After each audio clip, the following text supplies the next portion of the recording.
Propos Profesi Podcast, mengulik kisah berbagai profesi di muka bumi ini.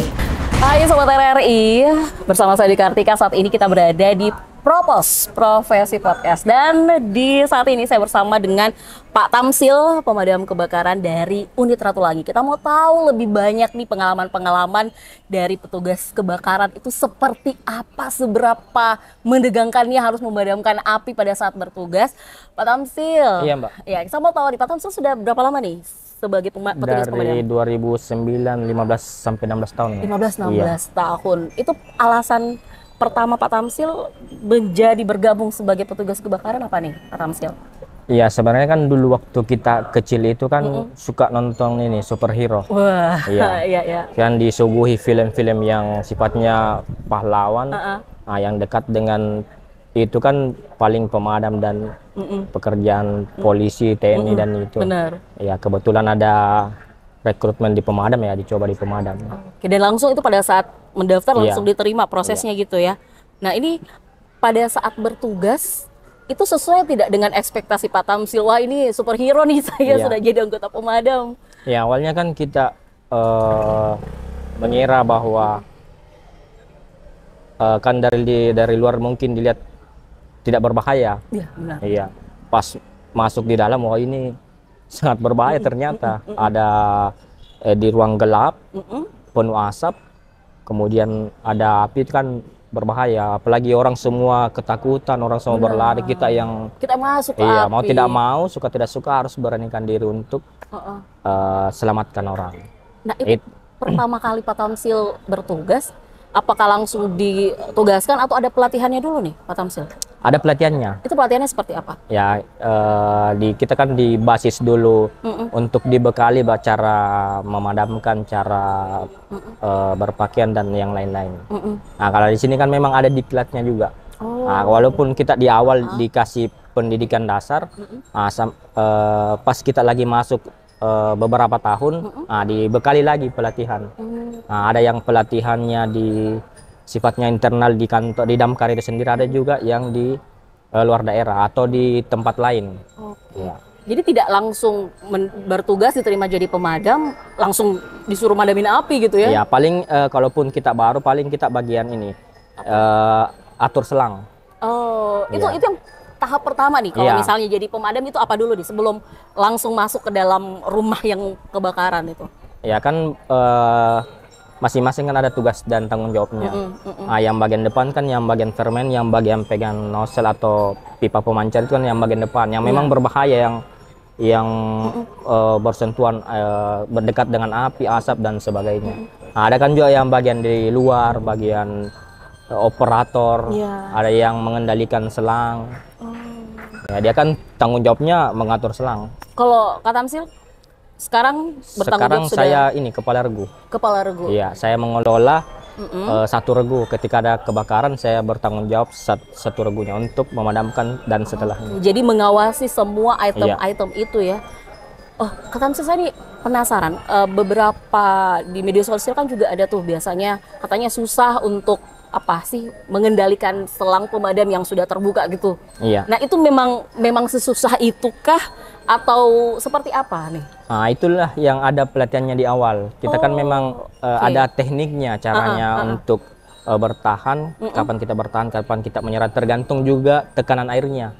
Nah, makanya kita harus juga koordinasi sama operatornya. Tapi kan operatornya paham, kalau dia pemadam pas dia paham bahwa biasanya tekanannya sebegini. Nah, cuman mungkin kadang kita selangnya direbut sama warga yang tidak tahu posisi kuda-kudanya. Betul. Nah, kita kan ada posisi kuda-kuda yang bagaimana supaya kita bisa bertahan. Oh, jadi pegang selang pun itu Ada pelatihannya. tekniknya, iya. Jadi ya warga masyarakat kalau misalnya memang mau membantu pemadam mungkin lebih bagus. Iya. Ya biarkan pemadam menjalankan tugasnya Iya, gitu ya. Membantu cukup dari luar gitu. Iya. Sebenarnya bantuan yang paling dibutuhkan, paling penting itu kalau masyarakat melapor di damkarnya. Karena kadang orang lihat kebakaran tidak ada yang melapor. Sekarang kan kebakaran di video dulu, Pak. Iya, tidak ada yang melapor di video doang, tidak Benar, melapor. di video doang taunya Tidak dari melapor. situ tuh. Oke. Ya, kalau mau membantu ya mending lapor pemadamnya. Apalagi kita kan sudah disebarkan nomor WhatsApp, nomor layanan, Betul. call center pun itu sudah disebar. Nah, kemudian yang kedua, ketika ada sebelum datang pemadam kebakaran harusnya akses di lokasi kebakaran itu disterilkan, mulai kendaraan apa dan sebagainya. Nah, itu yang selama ini dirasakan Pak Tamsil pada saat betul kan kalau di Makassar masih ada juga lorong-lorong Pak, dan kebanyakan api yang cepat membesar itu ya di lokasi-lokasi seperti yang itu. Pemukiman padat penduduk. Betul, pemukiman padat penduduk. Nah, itu seperti apa tuh tantangan yang biasa Pak Tamsil? Ya, tantangannya kan selain karena memang lorongnya sempit, kalau lorongnya sempit kan kita ada mobil unit yang memang kecil. Yang 4 roda yang 1.500 liter yang airnya. Nah, tantangan kedua biasa banyak parkir motor dan mobil. Kadang kan biasa orang mobil punya mobil tapi tidak punya garasi. Betul. Nah, dia parkir di lorong.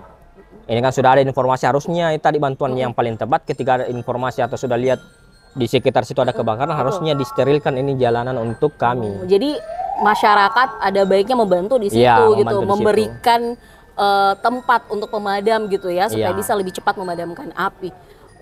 Selama bertugas ini kan masyarakat taunya begini loh Kak Tamsil, kita ada apa-apa, ada masalah pasti hubungin pemadam.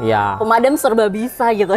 Nah, ini apakah seperti itu atau di pemadam itu sebenarnya memang juga ada bagian-bagiannya gitu Pak Tamsil? Ya, awalnya kan memang tugasnya cuma memadamkan api. Seiring berjalannya waktu, aturan berubah, nomenklatur dinas pemadam juga berubah, jadi dinas pemadam kebakaran dan penyelamatan. Nah, makanya kita ada tugas lagi penyelamatan. Nah, begitulah yang beredar di sosial media, penyelamatan kayak orang tenggelam, orang ada ular masuk dalam rumah, ada tawon, ada buaya. Perbaiki atap juga kemarin tuh Pak. Sebenarnya karena nggak ada tangga katanya. Sebenarnya di undang-undang itu dibatasi bahwa kita punya wewenang ketika manusia dalam kondisi membahayakan, mengancam jiwa manusia. Jadi kondisi seperti itulah baru. Tapi kan mungkin karena jiwa humanis teman-teman pemadam gitu ya. Kemarin ada yang memadamkan api cemburu juga tuh. Ada yang sampai dirayain ulang tahunnya sama teman-teman pemadam ya. Nah, ini kan pemadam semakin dekat dengan masyarakat, semakin disenangi begitu ya dengan masyarakat. Alhamdulillahnya seperti itu Pak Tamsil. Nah, selama bertugas 15-16 tahun ini Pak Tamsil, pengalaman yang mungkin sampai sekarang sulit untuk dilupakan itu apa Pak? Ketemu dengan Aduh, aku jadi malu. Ya, paling dulu yang pernah di lokasi kebakaran, saya pernah ini terjebak di dalam sebuah bangunan. Terjebak situ, sudah kondisi kita hampir mati. Itu seperti apa? Kenapa sampai terjadi kondisi seperti itu? Apakah memang bangunannya yang struktur bangunannya yang tidak bagus gitu Pak? Dulu itu sebenarnya dulu kalau di daerah sana yang banyak ruko, ya kan ruko yang punyanya ini dia tidak tahu bahwa kita di dalam, dia mau tutup rukonya padahal kita ada di dalam. Rukonya besi gitu ya. Ada yang tutup dari luar karena mungkin dia takut untuk ada masyarakat yang menjara di dalam. Jadi pada saat itu kita ada di dalam, terus ada yang tutup dari luar. Jadi gimana tuh Pak? Untungnya pada saat saya turun masih ada anggota yang depan pintu, jadi dia sempat dengar pas saya tendang pintunya. Oh, alhamdulillahnya didengar. Tinggal sendiri tuh di dalam? Saya berdua sama teman. Oh, padahal harusnya kan semua sudah keluar. Sudah keluar ya. Gitu ya. Dan itu kondisi masih terbakar? Masih terbakar, sampai pagi masih terbakar. Paling lama berapa lama waktu untuk memadamkan api Pak? Yang selama ini dilalui? Tergantung objek yang terbakarnya. Kadang kan kalau 2 rumah, 4 rumah. Selama bertugas pernah sampai berapa lama di lokasi Pak Tamsil? Ya pernah seharian. Apinya nggak padam-padam? Iya. Dan itu kalau padam kan biasanya ada katanya harus didinginkan dan segala macam karena katanya masih bisa berpotensi untuk terjadi kebakaran. Itu harus diyakinkan dulu nih sama pemadam baru kembali ke markas gitu. Iya, kita kan sesuai dengan slogannya pantang pulang sebelum padam. Padamnya dalam artian sampai pendinginannya.